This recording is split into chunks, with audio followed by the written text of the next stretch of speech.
Introduction to Bringer of Life, the River Nile.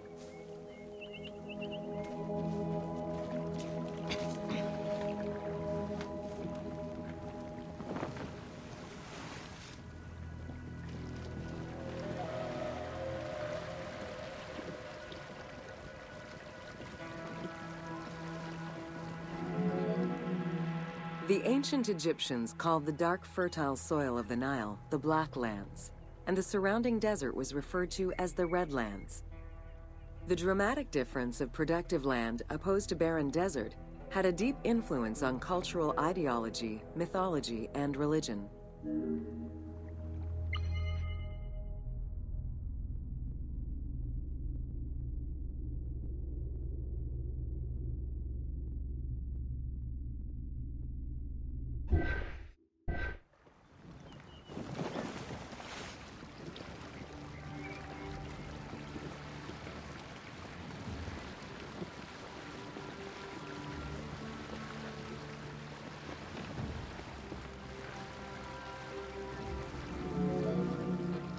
The Nile determined much of Egyptian civilization. For example, the seasonal cycle of the Nile was so consistent that ancient Egyptians created their calendar around it. The flood season, or Akhet, was when the departing floodwaters left arable soil for crops. It was followed by the growing and harvesting seasons, known as Peret and Shemu. These regular seasons, along with abundant wildlife and rich soil, meant that Egypt's denizens were able to nourish themselves and ensure their country's strength in trade.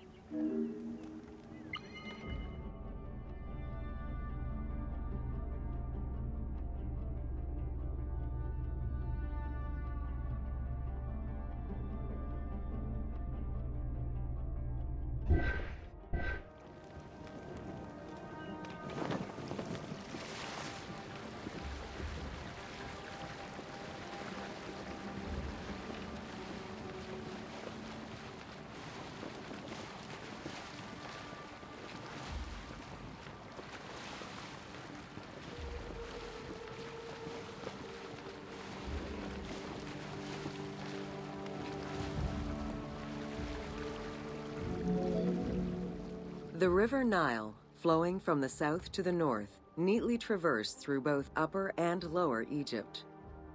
All of Egypt's major cities were built along this narrow ribbon of life.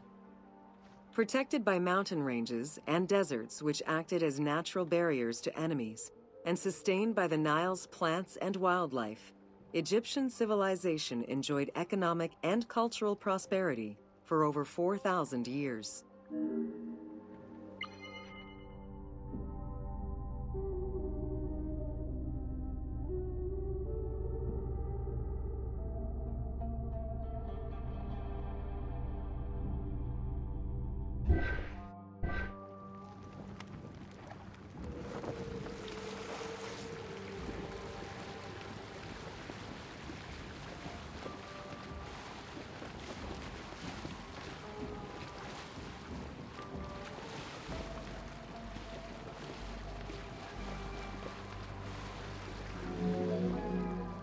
Both ancient Egyptians and ancient Greeks referred to the Nile as the river in their respective languages.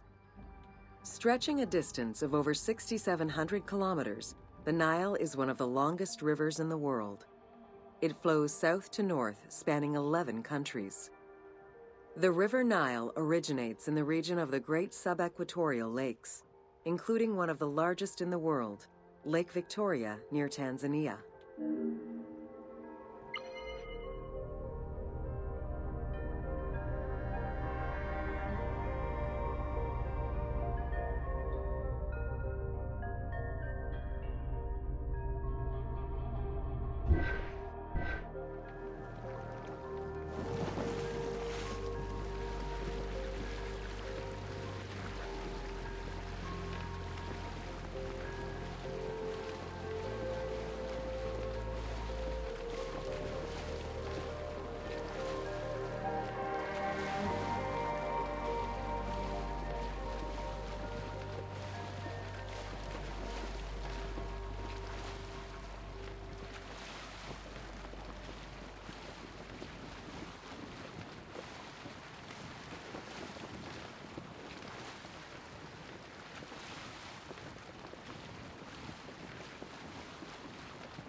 The river flows through African equatorial forests, swamps, volcanic lands, steppes, and deserts, splitting apart for a while and picking up various sediments from each region and carrying them all the way to Egypt.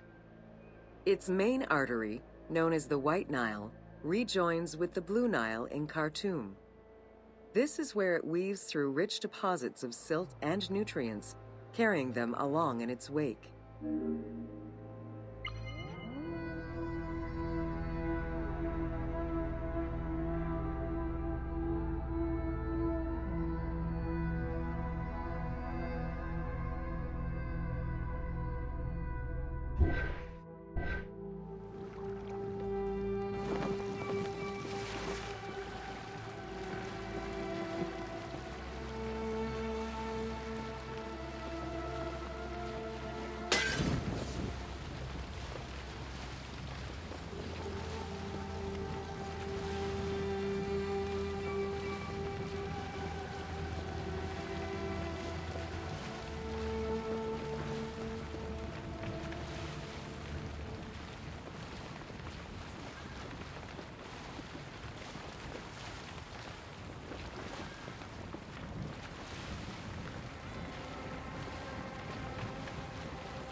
The Nile crosses 6 cataracts from the south to the north, creating natural obstacles between the various sections of the river. The cataracts are long zones of about 100 kilometers, where the bubbling and rapidly swirling waters advance tumultuously amid enormous heaps of rocks and benches of hard stone.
It is after crossing Nubia and the First Cataract that the river officially returns to Egypt in Aswan. There are still 1,000 kilometers before it reaches Cairo and the Delta, bringing life to those living on its shores before it eventually empties into the Mediterranean Sea.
Ancient Egyptian irrigation and water use was centered around the Nile.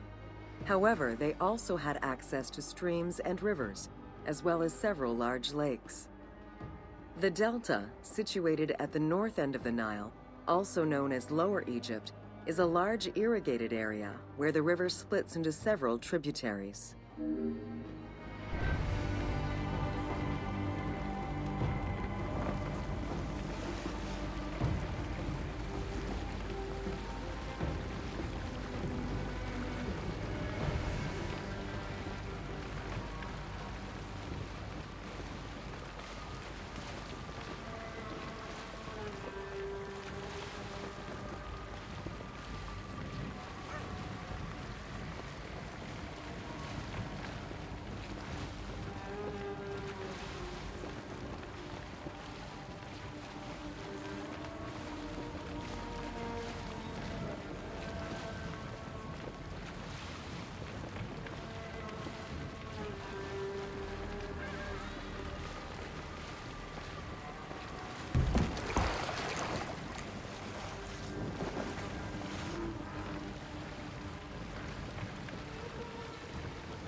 The delta had several major brackish coastal lakes, bodies of water separated from the sea by thin strips of land. A mix of deep to shallow waters, salt swamps, and sand plains, these lakes were refuge to a wealth of species, as well as water and land plants. The occasional bandit could also be found sheltering within the denser reeds, waiting for the unwary traveler.